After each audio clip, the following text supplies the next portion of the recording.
अब राना सुनाला भी आता है कि जब इमरान खान साहब प्राइम मिनिस्टर थे तो मैं शहबाज शरीफ और बिलावल भुट्टो जरदारी जाकर इमरान खान साहब को मिले और उनके साथ हाथ मिलाने की कोशिश की, मगर उनने बोला कि तुम्हारी ऐसी की तैसी, मैं तो आपके साथ हाथ मिलाने को तैयार नहीं, आप तो सब चोर और डाकू हैं और मैंने आपको जेलों के अंदर भेजना ही भेजना है। कहते हैं वो तो उन्होंने तो हमें बिल्कुल दौड़ने लगवा दी। उन्होंने बोला कि आप लोगों की जरूरत कैसी हुई है आकर मेरे साथ हाथ मिलाने की, मेरे साथ बात करने की, आप तो चोर और डाकू हैं और आप समझते हैं कि मैं आपके साथ बैठूंगा, ये कैसे हो सकता है। खान साहब ने इन तीनों की क्लास ली जिसमें बिलावल भुट्टो जरदारी शहबाज शरीफ और राना, ये तीनों उधर से भाग गए। उन्होंने बोला कि है ये खान तो पता नहीं पागल आदमी है जी, वो जी हम तो मजाकरात करने आए थे मिलने, वो तो हमारी उसने बात ही नहीं सुनी। उन्होंने बोला तुम्हारी ऐसी की तैसी, तुम्हारी जरूरत कैसे हुई कि आप लोग चोर डाकू मुझे मिलने आ गए हो, आपको एक्सेस किसने दिया मुझे मिलने का।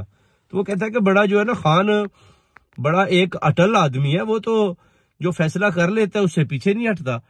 और खान ने जो हमारी दौड़े लगवा दी तो हम उधर से जनाब भाग गए तीनों के तीनों, और हम आप उसमें बात भी कर रहे थे कि ये हमारे साथ जनाब खान साहब ने किया क्या है। हम तो बड़े दावे के साथ गए थे कि हमें कोई चाय शाय पिलाएंगे, हमारे साथ हाथ मिलाएंगे, हमारे साथ कोशिश करेंगे, मजाकरात करेंगे। खान ने तो हमारी सुनी नहीं। खान तो कहता है हम तो ऐसे जान जैसे बचाकर आदमी भागता है कि हम फंड्स किधर गए। तो कहता है ये तो खान की सूरत हाल है, खान तो किसी गलत आदमी से हाथ भी मिलाने को तैयार नहीं।